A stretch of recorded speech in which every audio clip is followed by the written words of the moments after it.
তোমাদের কাছে মসজিদ মাদ্রাসা কোনো নিরাপদ নয়। আগামী দিনে এরকম সন্ত্রাসীকে আমরা তালাক দিয়ে কোরআনের আইনকেই আমরা বেছে নেব। বলেন কথা ঠিক না ঠিক?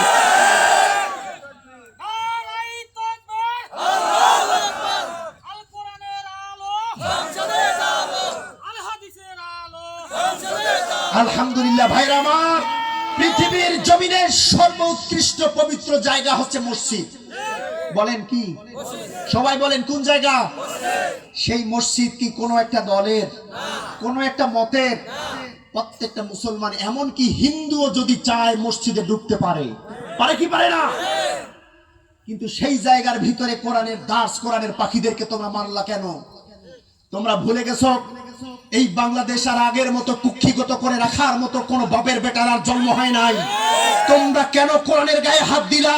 তোমরা কেন ইসলামী ছাত্র শিবিরের গায়ে হাত দিলা? তোমরা জানো না এই ইসলামী ছাত্র শিবির কোরআনকে ধারণ করে সারাটা জীবন মামলা খেয়েছে, হামলা খেয়েছে।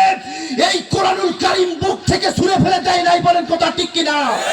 আগামী দিনে বাংলার প্রত্যেকটা মানুষকে নিয়ে ইসলামী ছাত্র শিবির একটা কোরআনের রাজ প্রতিষ্ঠা করতে চায়। তোমরা কেন তাদেরকে মারলা?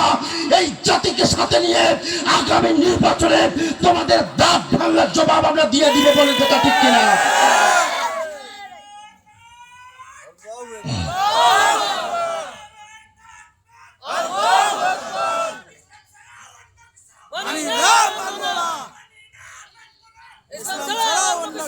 আলহামদুলিল্লাহ বলেন, আলহামদুলিল্লাহ বলেন না জোরে মারহাবা।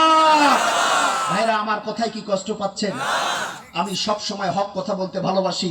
কোরআনুল কারীমের কিছু টপিকস দিয়ে বর্তমান সমসাময়িকে কোরআনের আইনকে বুলন্দ করবার জন্য, কোরআনের কথাগুলি মানুষের ডোর টু ডোর পৌঁছে দেওয়ার জন্য রাত দিন সর্বাত্মক চেষ্টা আমাদের সকলের থাকার দরকার আছে না নাই? এই দায়িত্ব কি শুধু সাদ্দাম হুসাইনের? সবার যার যার জায়গা থেকে আগামী দিনে কোরআনের রাজ প্রতিষ্ঠা করার জন্য যা করা দরকার, কে কে করতে রাজি আছো? দু হাত তুলে আমার আল্লাহকে দেখাও। লিল্লাহে তাকবীর।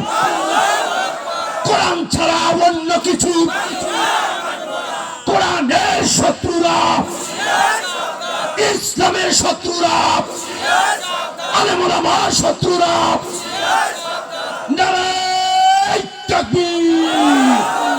আলহামদুলিল্লাহ। হাত নামান।